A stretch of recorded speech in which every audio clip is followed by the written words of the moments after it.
Good morning, dear friends. Today we will discuss about features, problems, and policies of agriculture sector. Third chapter. Firstly, we will discuss about importance of agriculture in the Indian economy. You know very well about our economy. Our economy is a mixed economy. Our economy is a agro-based economy. Agriculture sector contributes a major portion in GDP, major portion in national income, because our above 70% population is living in rural area, and major occupation of rural area is agriculture. So if we want to improve, we want to increase the level of GDP, we have to increase the production level of agriculture sector. First observation is contribution to GDP. ये अभी मैंने आपको बताया कि GDP में major contribution agriculture sector का है.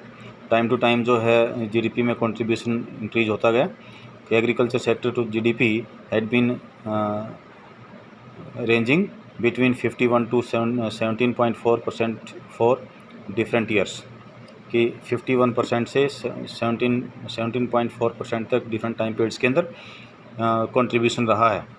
ठीक है. सेकेंडरी सेक्टर जिसको कि इंडस्ट्रियल सेक्टर भी कहते हैं, तो इंडस्ट्रियल सेक्टर का कंट्रीब्यूशन भी जो है सेकंड पोजीशन पे आता है. और क्योंकि इंडस्ट्रियल सेक्टर और एग्रीकल्चर सेक्टर दोनों एक दूसरे से कंसर्न है, because agriculture sector provides raw material to industrial sector and industrial sector provides latest technology to agriculture sector. और टर्शी सेक्टर किसको कहते हैं? Tertiary sector may be called service sector. It provides only services, it produces only services as like communication, banking, transportation, irrigation. ठीक है, ये जो है ये सर्विसेज प्रोड्यूस करते हैं. और एग्रीकल्चर सेक्टर जो है वेज गुड्स की सप्लाई भी करता है. वेज गुड्स किनको कहते हैं? जो नेसेसिटीज़ हैं, नेसेसिटीज़ ऑफ द लाइफ, जिस तरह की वीट, राइस, पल्सेस, मेज़, बाजरा, ऑयल सीड्स. ये बेसिक ये जो है बेसिक नीड्स हैं, बेसिक रिक्वायरमेंट्स हैं, बेसिक नेसेसिटीज़ हैं, जो कि वेज गुड इनको क्यों कहा गया? क्योंकि इसमें जो है ज़्यादातर लेबर इंटेंसिव टेक्निक का यूज होता है और इसको जो है सोसाइटी की हर कम्युनिटी यूज़ करती है. Agriculture provides wage goods to about 121 crore of people. कि जो ये वेज गुड्स हैं, या कहें कि ये बेसिक नीड्स हैं, बेसिक रिक्वायरमेंट्स हैं, इसको जो है हमारे देश की जो पॉपुलेशन है, सारी पॉपुलेशन, हमारे देश के सभी लोग इसको यूज़ करते हैं.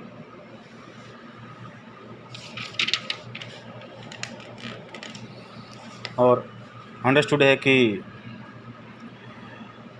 Agriculture sector provides employment to rural population above 70%, यानी कि एग्रीकल्चर सेक्टर का एम्प्लॉयमेंट प्रोवाइड करने में भी काफ़ी ज़्यादा रोल है. ठीक है. उसके बाद है रॉ मटेरियल. रॉ मटेरियल के बारे में मैंने आपको बता दिया कि agriculture sector provides raw material to industrial sector. और उसके बाद है sources of demand for the industrial goods. Understood है कि जो इंडस्ट्रियल गुड्स हैं, हम ये कहते हैं कि all agricultural inputs are manufactured in industrial sector.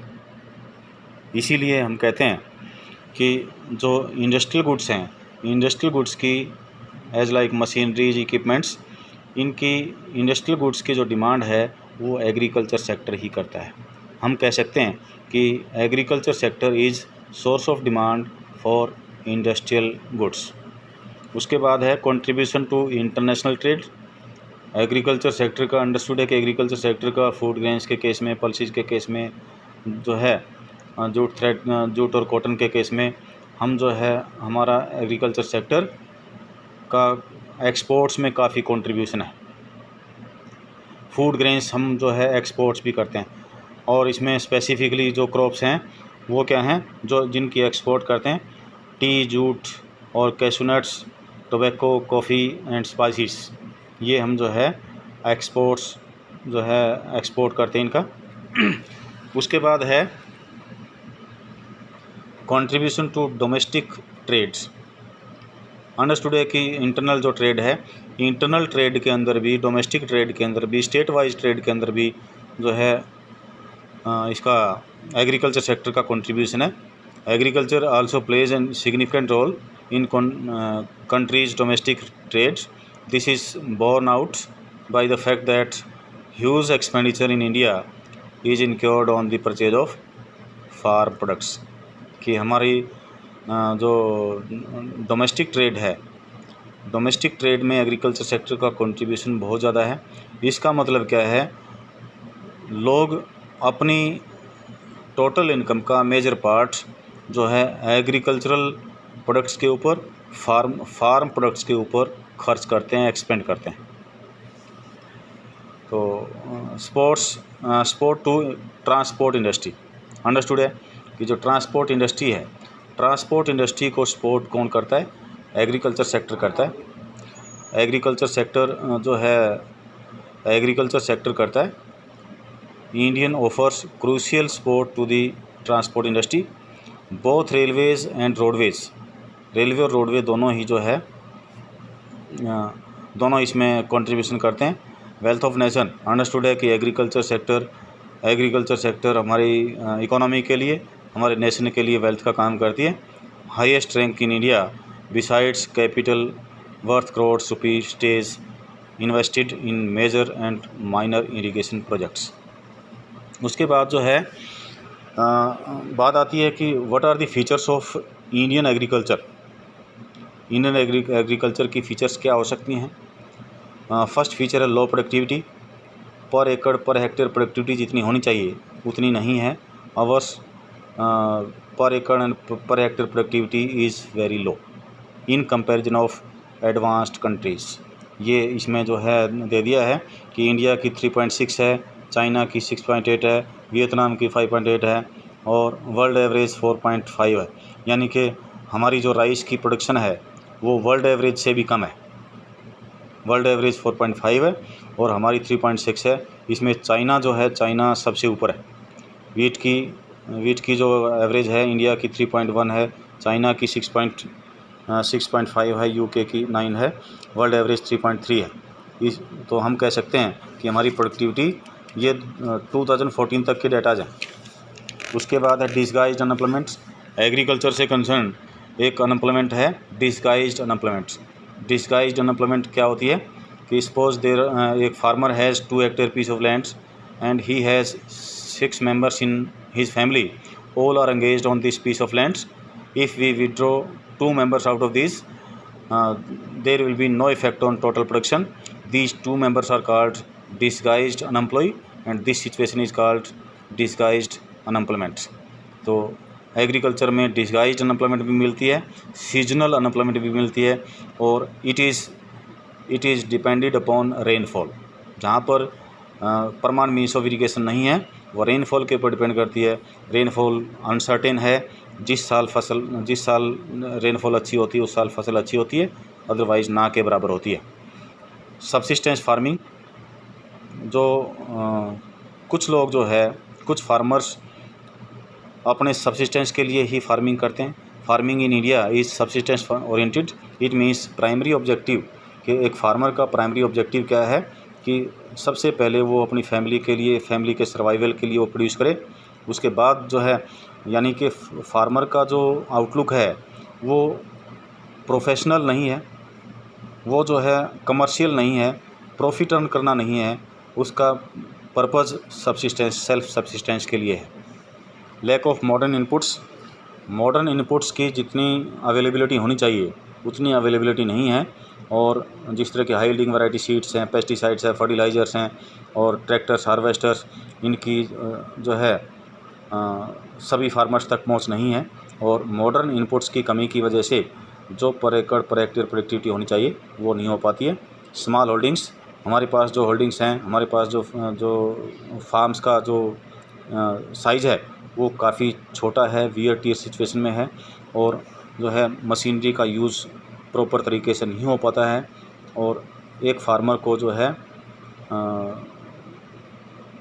Crop produce करने के लिए जो है ज़्यादा टाइम, ज़्यादा कॉस्ट बियर करनी पड़ती है। Landlord टीनेंट conflict. जो लैंडलॉर्ड है, लैंडलॉर्ड किसको कहते हैं? ओनर ऑफ द लैंड्स, और टीनेंट्स जो एक्चुअली कल्टीवेट करता है, उनके बीच में जो है एक डिस्प्यूट रहता है कि टोटल प्रोडक्शन में से उसका एक टीनेंट का कितना पार्ट होना चाहिए। Tenants often get the bare minimum, कि बहुत ही कम टोटल प्रोडक्शन का माइनर पार्ट उसको मिलता है, और इसीलिए उसको किसी टाइप का इंसेंटिव नहीं मिलता, और वो क्या करता है कि अपने ढंग से वो काम करता है, अपनी मैक्सिमम कैपेसिटी के साथ काम नहीं करता है। लिटिल और no surplus is left with the tenants for reinvestment, कि टीनेंट्स के पास जो है, टीनेंट्स को टोटल प्रोडक्शन में से इतना कम पार्ट मिलता है कि री इन्वेस्टमेंट के लिए उसके पास कुछ नहीं बचता है, और एग्रीकल्चर एक स्टैग्नेंट सेक्टर बन के रह जाता है। Primitive technology, bulk of the farms in India are small in size and bulk of farming population is poor, कि हमारी जो मैक्सिमम जो फार्मिंग जो कम्युनिटी है वो पुअर है, क्योंकि हमारी 80% पॉपुलेशन, 80% रूरल पॉपुलेशन जो है वो क्या है, वो मार्जिनल फार्मर्स हैं, जिनके पास 2-2.5 एकड़ ज़मीन है, 2-2.5 हेक्टेयर ज़मीन है। इतने कम ज़मीन वाले फार्मर हैं, स्मॉल फार्मर्स हैं, उनके पास लेटेस्ट टेक्नोलॉजी यूज़ करने के लिए उनके पास सोर्सेज नहीं हैं, वो अंडर पॉवर्टी लाइन जीते हैं। हमारे पास लार्ज फार्मर्स मुश्किल से 15-20% हैं। ठीक है, तो ये जो है हमारे एग्रीकल्चर सेक्टर की फीचर हैं। नेक्स्ट जो प्रॉब्लम ऑफ इंडियन एग्रीकल्चर है वो हम कल करेंगे।